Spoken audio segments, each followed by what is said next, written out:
দক্ষিণী সিনেমার জনপ্রিয় তারকা থালাপতি বিজয় সিনেমায় দারুণ সাফল্যের পর নির্বাচনেও ইতিহাস করতে যাচ্ছেন এই নায়ক। নানা চড়াই উত্তরায়ের পর নির্বাচনে অংশ নিয়েছেন তিনি। এরই মাঝে বুথ ফেরত জরিপ বলছে থালাপতি বিজয়ের দল এগিয়ে আছে, জেতার ঘোষণা শুধু সময়ের অপেক্ষা। নরেন্দ্র মোদীকে হুঙ্কার দিয়ে আলোচনায় এসেছিলেন বিজয়। এবার নির্বাচনে জিতে অন্যায়ের বিরুদ্ধে রুখে দাঁড়াবেন তিনি।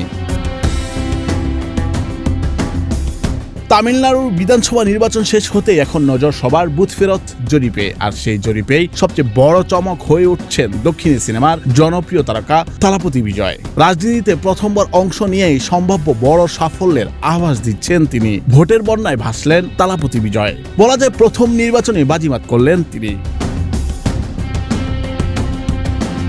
নিজের দল তামিলাগা ভেট্টি কাজাগাম নিয়ে এবারের নির্বাচনে অংশ নেন বিজয়।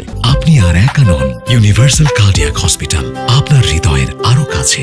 শক্ত প্রতিদ্বন্দ্বী হিসেবে মাঠে ছিলেন বর্তমান মুখ্যমন্ত্রী এম.কে. স্টালিন। তবে নির্বাচনের আগেই বিজয়ের জনসভায় বিপুল সমর্থক উপস্থিতি রাজনৈতিক সমীকরণে নতুন মাত্রা যোগ করে।